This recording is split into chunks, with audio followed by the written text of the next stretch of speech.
Welcome to Secret Story, Rachel sighed as she looked at herself in the mirror. 8 months of marriage, and already her husband had been deployed overseas for 2 of the next 9 months. It seemed like a lifetime, and she missed him terribly. Her insecurity about her weight, never quite gone since high school, had returned with a vengeance. She knew she should lose some weight, but with her husband gone and her father-in-law dropping by almost every day to help around the house, she had found it hard to muster the willpower. The old man had always been a bit forward, even before she'd married into the family. His eyes seemed to linger just a fraction whenever he came into a room. And he had a habit of accidentally brushing against her whenever they were standing close together. His hugs, including the one at the wedding, are always a little too long and too tight. Rachel knew she should say something, but she didn't want to make things awkward for him, her husband, or for herself. After all, he was her father-in-law, and he had been nothing but kind to her since the day she'd met his son. Despite herself, Rachel couldn't help but feel a twinge of excitement whenever she saw him approach. She had used the experiences of guys pursuing her as a way to fend off her insecurities. And many times those experiences led to pleasure. And there was something about the way he moved. The strength in his arms as he lifted heavy objects, and the way he looked at her that made her heart race. She tried to push the thoughts away, to focus on the fact that her husband was half a world away, and that she should be faithful to him, but they kept coming back, taunting her. Her father-in-law had always been something of a womanizer. His wife had divorced him years ago, citing his inability to be monogamous as the main reason. He had even gone so far as to with 2 of his ex-wife's sisters, a fact that only added fuel to the fire of Rachel's late-night fantasies. She couldn't help but wonder how he had successfully seduced them and what it would be like to be pursued by him that way. She loved being married, but at times missed the feeling of being wanted and pursued by other men. It didn't help that her husband had always been so considerate of her feelings. In some ways, it made their intimate moments all the more special, but it also left her feeling like she was missing out on something. To make it even worse, her husband was baby. But even her feelings on this seemed to be changing in his absence. Rachel couldn't deny that against her own values she still thought they were forbidden thoughts, and she swore she would stop thinking about him. But he stopped by multiple times per week, and after each time the thoughts returned. One day, after a particularly exhausting morning of cleaning the house, her father-in-law paused in the kitchen to refill his water glass. Rachel, still wearing a thin, cotton tank top and a pair of yoga pants, found herself unable to look away from him as he moved. For a moment, she thought he might say something, but instead, he simply smiled at her, a knowing smile that sent a shiver down her spine. Her heart pounding, she tried to maintain her composure. She could feel the heat emanating from his skin. He took a step back, leaning casually against the counter, his eyes never leaving hers. "Rachel," he whispered, his voice low and husky, "I can't help but wonder what it would be like," before she could react. His behavior was so different from her husband's she knew she should stop. But, she felt overwhelmed. He looked into her eyes. "You are so beautiful. Please just let me." He whispered. She breathed out, "We should stop. This is wrong." Her father-in-law looked up at her, his expression a mix of lust and regret. He paused for a moment, his eyes meeting hers as if he was trying to gauge her reaction. She bit her lip, trying to decide what to say or do. Part of her wanted to push him away, to remind herself that this was wrong. But another part of her father-in-law, sensing her confusion, stepped closer. "You know you want this, Rachel. You've always been so beautiful." His words sent a shiver down her spine. She couldn't deny the truth in them. But she couldn't give in. This was wrong, so wrong. She should push him away. I can't." She stammered, her voice barely audible over the pounding of her heart. "I know women like you, Rachel. Better me, than some stupid young punk that could mess up your marriage. I want to see it, Rachel." She barely nodded.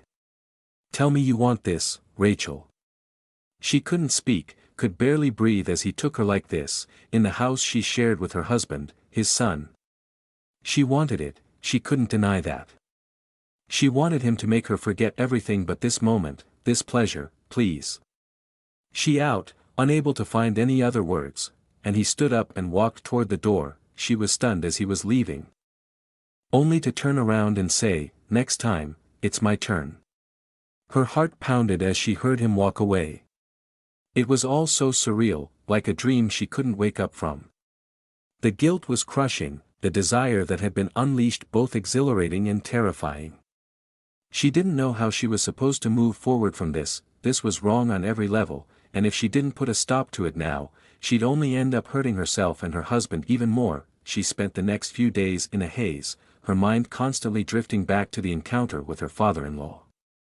She tried to focus on work, on her marriage, on anything that would distract her from the growing ache. But it was no use. One night alone in her bed, after finally falling asleep, she had a vivid dream of a group of men. But every time she looked at the face of the next man climbing into her bed, it was her father-in-law. She came hard, her cries echoing off the tile walls of the bathroom. When she finally emerged from the shower, she felt dirty and used, like she was losing a piece of herself with every passing day, but she felt physical relief. She dried off and climbed back into bed, hoping for sleep, but it eluded her. She tossed and turned, unable to get comfortable, her body aching again. She thought about telling someone and confessing to the affair, but she was terrified of the consequences.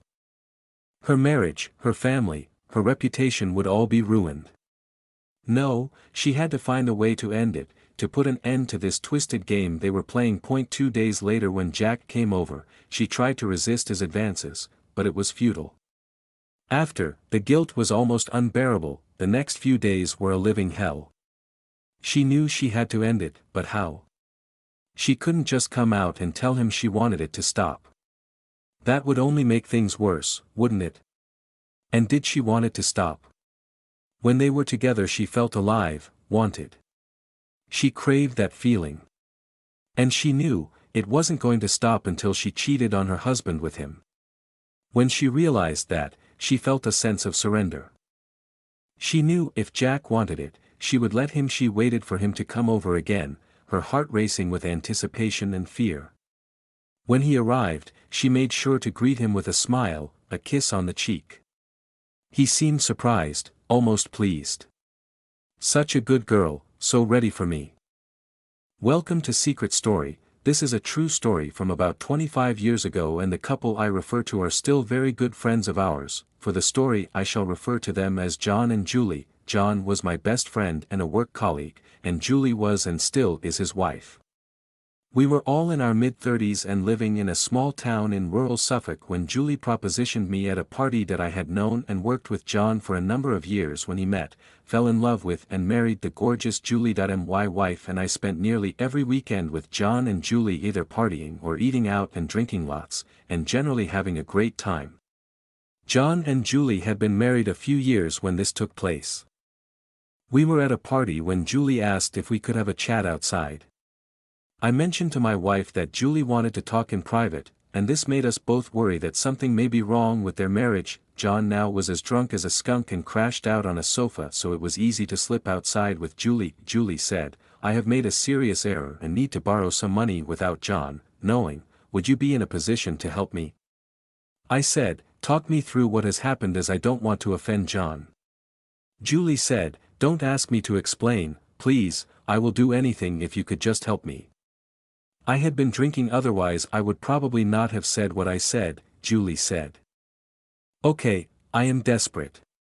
So, if that's what it takes, I will do that, as long as you can lend me some money." I was stunned by her response, as I was only joking. Julie said, "I need the money real soon. John will be away on a stag weekend, next week, so let us arrange a date to suit both of us." I was pretty sure it was all just drink talking. I was going to lend Julie the money whatever happened. That I went back and told my wife everything. Well, almost. I forgot to mention the bit about being offered. My wife agreed we should let Julie have the money if it was going to help save her marriage. We agreed on an evening when my wife went to Zumba classes. When I arrived at Julie's house, it was all in darkness, so I instinctively assumed she had pulled out of our deal. I knocked gently and she answered immediately as if she was waiting behind the door that I was invited in, and noticed she had candles lit everywhere instead of electric lighting to somehow set a sensual mood. Once the door was closed, Julie wrapped her arms around me and gave me a big full-on kiss on the lips, and said, "Thanks for coming." I could now see that Julie was dressed in a big white fluffy dressing gown, which came just above the knee. She also had what appeared to be white nylons on her legs, and fluffy slippers. Julie wore more makeup than she would normally when we went out as a group and looked stunning. She ushered me through to the lounge where she had a bottle of wine and 2 glasses waiting on the table. It was clear she had already had a glass or two herself from her demeanor, and I could smell it on her breath. That we sat down and I handed her an envelope that contained the money she had requested to borrow. Julie thanked me. Julie poured us a glass of wine each and we toasted each other as we each took a long sip of the Pinot Grigio wine. As we put our glasses down, Julie stood up and took me by the hand. I instinctively followed as she led me through the house and up to the master bedroom. Once in the bedroom, Julie said, "Okay, I will be back in a minute or two." I need not have worried as Julie re-entered the bedroom. She also wore a really high pair of white strappy stilettos. These made her legs look even more fabulous than normal. Julie was an angel in disguise. "How do I look?" said Julie. I stuttered a reply and said, "Fantastic." "Well, you look uncomfortable," said Julie. Julie said, "Wow. Bigger than I expected." Julie said, "I am going to enjoy this." She looked at me and said, "I kept my part of our deal. How was that for you?" I was totally spent and just said, "That was wonderful." Julie said, "Meet me here again tomorrow night for a repeat, then we are even and no one needs to know." I just said, "Okay." To be continued. After spending an amazing evening with Julie in repayment of a monetary loan, I went back as invited for a second round. In the first part, I described how I jokingly told the lovely Julie I would lend her money. Much to my surprise, Julie agreed, delivered, and on top of that invited me back for seconds. I visited Julie for the second time with my wife, believing I was heading for the gym.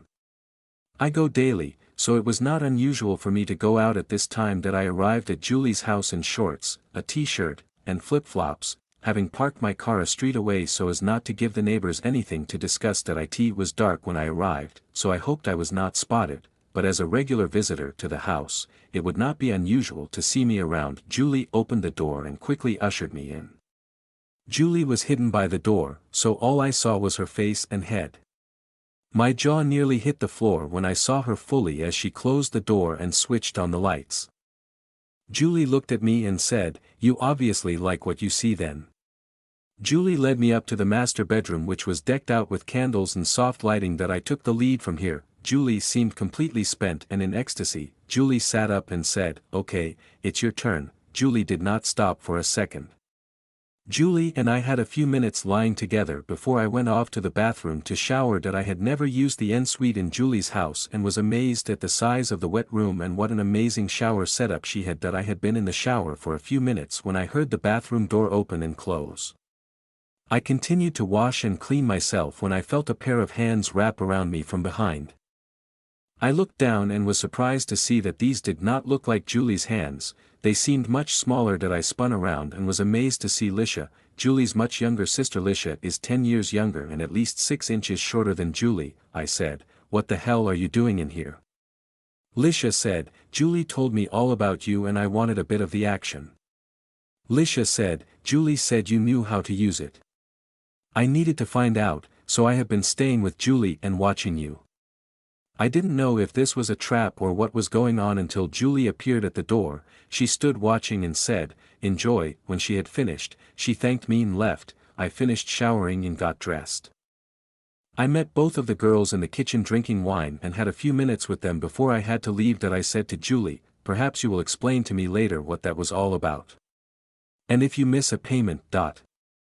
This, they both agreed to. As I was leaving, Lisha handed me a piece of paper with her phone number on it and a message reading, "In need of a call me anytime." There is to be a part 3. When I met Lisha, I finally managed to make the call to Lisha.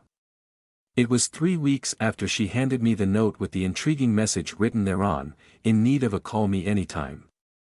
Lisha answered her phone quickly. It was almost as though she was expecting me to call right then. I said, Hi, were you serious?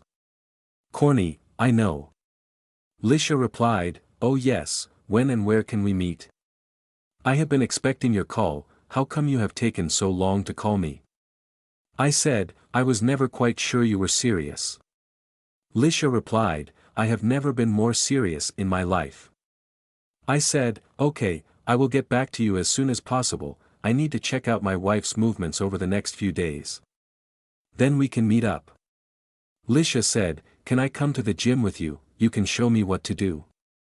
Over dinner later that night I told my wife that Julie's sister Lisha wanted to join my gym, and had asked if I could introduce her and show her the ropes that my wife said, what a great idea. You will have some company. And perhaps you will stop bugging me to go with you. Wow, that was easy I thought, now to arrange a date. I made the call to Lisha the following day, and we arranged a date. I felt like a teenager all over again, excited, but nervous, about what could go wrong. I picked Lisha up from her house at the agreed time and we headed for the gym. We had a great workout and became very hot and sweaty. Lisha was amazing, I could hardly keep my hands off her. I knew other members would be watching us as she was the new hot babe on the scene. At the end of the session, we both showered, changed, and met up in the now very quiet reception as the gym was about to close. We left the gym and climbed into my car. The car park was almost deserted, and we kissed for the first time. Wow!